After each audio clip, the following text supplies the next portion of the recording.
guys good morning নমস্কাৰ মই ইলা বৰা হয় আপোনালোকৰ ওচৰত অন্য এটা ভিডিঅ' লৈ আহিলোঁ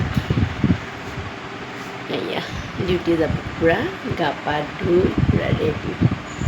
এতিয়া মাথাটো চুচিলেই হ'ল আৰু ড্ৰেছটো পিন্ধিলেই হ'ল আপোনালোকেও নিশ্চয় ওলালে চাগে ডিউটি যাব চাহ পানী খালে চাগে আপোনালোকে চব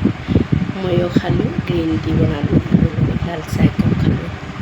আধা ঘণ্টামান পিছত ধুনীয়াকৈ ওলালোঁ এতিয়া ধুনীয়াকৈ ড্ৰেছ পিন্ধি কিনে ওলাম ইমান গৰম দিছে ৰ'দ বাহিৰত এই দেখিছেনে চিউদাক নাপাইছে আপোনালোকে এনেকুৱা মানে ইমান গৰম দিছে মাথাটো পূৰা গৰম হৈ গৈছে পুৱাৰ প্ৰায় ৰাতিপুৱা 5টা-4টা বজাৰ পৰাই ৰ'দ ওলোৱা আৰম্ভ কৰিছে আজি কিয় তথাপিও ডিউটিটো যাবই লাগিব আপোনালোকে চাগে নিশ্চয় ভালে আছে ময়ো ভালে আছোঁ মোৰ ভিডিঅ'টো ভাল লাগিলে লাইক কৰিব কমেণ্ট কৰিব শ্বেয়াৰ কৰিব বাই